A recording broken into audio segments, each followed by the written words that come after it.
À medida que os dias da Páscoa se aproximam, a liturgia nos convida a fazer um balanço do nosso coração, nos perguntando: até que ponto a palavra e os gestos do Senhor estão realmente mudando o nosso modo de julgar e o nosso modo de viver?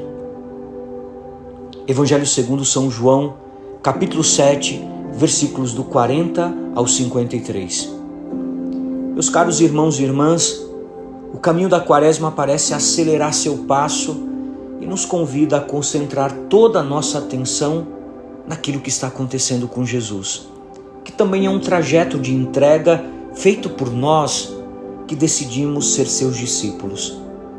Logo de início, nós encontramos no Evangelho de hoje um certo dissenso, ou seja, a falta de consenso que surge entre o povo ao comentar os acontecimentos da vida de Jesus.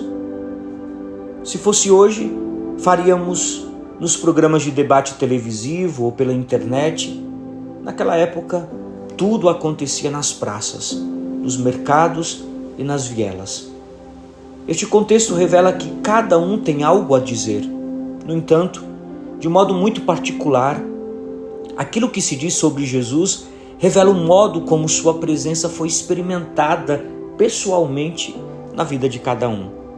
No meio da multidão barulhenta e dos líderes religiosos que queriam prender Jesus, chama a atenção a figura dos soldados que voltam de mãos vazias, mas com o coração cheio de uma nova experiência que transforma suas vidas. Jamais alguém falou como este homem. Ou depote elalesen routos anthropos. Esteja atento, pois essas expressões em grego são ricas de significados. A palavra elalesen, falou, é do verbo laleu, falar, usado no Santo Evangelho para os discursos reveladores, mais do que uma simples fala. O termo vai apontar para a revelação divina. Por isso, aqueles que estavam escutando Jesus declaravam que nenhum ser humano, outos anthropos, nenhum ser humano jamais falou com autoridade, sugerindo que Jesus ultrapassa a categoria de homem comum. Isso indica o caráter único da palavra de Cristo. Ele é a palavra que o Pai, amante da humanidade, utiliza para se comunicar com sua criatura. Cristo é o Verbo, o Logos, que se encarnou, que armou a sua tenda no meio de nós, que estabeleceu sua morada em meio à humanidade, a humanidade amada pelo Pai do céu. São João capítulo 1, versículo 1. Por isso, meus irmãos e minhas irmãs, a experiência que os soldados acabaram de viver lembra aquela de Nicodemos no capítulo 3 do Santo Evangelho, que em uma noite extraordinária ele teve o coração tocado pelas palavras de Jesus. Desde então, ele não foi mais o mesmo e ele ganhou coragem, tanto que ele não teme se opor às decisões dos seus colegas. E ele diz: Meronomos remon crinei ton anthropon ean me alcosé par auton. Por acaso a nossa lei julga alguém sem antes ter ouvido ele? Antes de ouvi-lo? Com o uso do verbo crino, julgar, o julgamento é inseparável da revelação. Nicodemos, ele defende a justiça e a escuta e já prefigura a injustiça do julgamento de Jesus que virá. Um julgamento que será feito sem ouvi-lo, ecoando a importância da escuta verdadeira, algo que é essencial para nós como igreja, para uma comunidade de fé. Com essa pergunta de Nicodemos, nós vemos que ele toca na ferida e já antecipa a cena diante do litóstrotos, que é o lugar onde Pôncio Pilatos estaria ao presidir o julgamento de Jesus, né?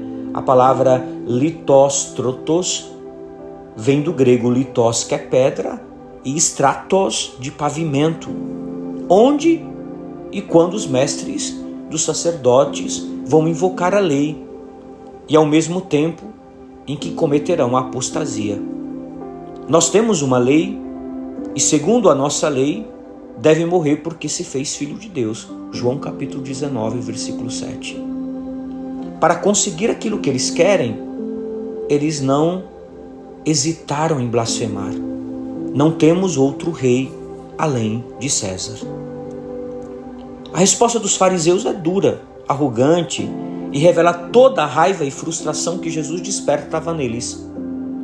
Jesus despertava essa fúria na vida dos fariseus. E com desprezo tentam reduzir tudo à ignorância popular. Só os tolos o seguem, dizendo: nenhum dos doutores dos doutos, ou seja, dos intelectuais, daria ouvido a ele. Eles assim pensavam. Mas é aí que se levanta a voz de alguém que estudou e fazia parte do grupo deles. Nicodemos. Nicodemos significa a vitória do povo, Nicodemos, vitória do povo. Portanto, não era apenas um povo simples que se deixava tocar, mas toda pessoa que tinha o coração aberto à ação de Deus. A única dificuldade é que quanto mais achamos que sabemos tudo sobre Deus, mais difícil se torna manter um coração humilde, dócil e aberto. Meus irmãos e minhas irmãs, é comum que justamente quem usa a lei como referência máxima de vida seja o mais inclinado a atrair seus princípios mais sagrados. Atrair seus princípios mais sagrados. A confissão do profeta Jeremias nos ajuda a lembrar do que é mais essencial. Jeremias capítulo 11, versículo 20, o profeta diz: Senhor dos exércitos, justo juiz, que sondas o coração e os rins, faz-me ver tua vingança contra eles, pois a ti confiei a minha causa. O que realmente faz a diferença é a capacidade de passar e repassar pelo coração, onde nem mesmo nossos medos, que tantas vezes nos tornam insensíveis, podem nos enganar. A presença de Jesus nunca deixa alguém diferente. A lei dada por Deus no Sinai, por meio de Moisés, vinda do coração do Deus misericordioso e justo, aquele que é fiel, nos convida a olhar continuamente para o próprio coração, permitindo que o desejo de Deus modele os nossos desejos e ilumine nossas relações. Muitas vezes, nós corremos o risco de nos esconder por trás das exigências da lei, traindo o essencial do projeto de Deus para a humanidade, a plenitude da alegria, que não se conquista sozinho. Ela só é possível quando renunciamos aos próprios privilégios e buscamos o bem do outro com confiança e generosidade. Nesse caminho de discernimento, nem sempre fácil, talvez sejam justamente as pessoas mais improváveis, como aqueles soldados, que melhor perceberam as verdadeiras trilhas da vida nas palavras de Cristo. À medida que os dias da Páscoa se aproximam, meus irmãos e minhas irmãs, a liturgia nos convida a fazer um balanço do nosso coração, nos questionando até que ponto a palavra e os gestos de Jesus estão realmente mudando o nosso modo de julgar e viver. A palavra do Senhor faz arder o nosso coração e transforma toda a nossa vida.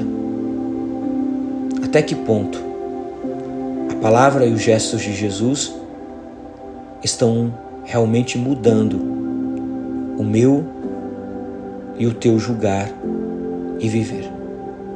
Um santo sábado para você e sua família. Paz e misericórdia.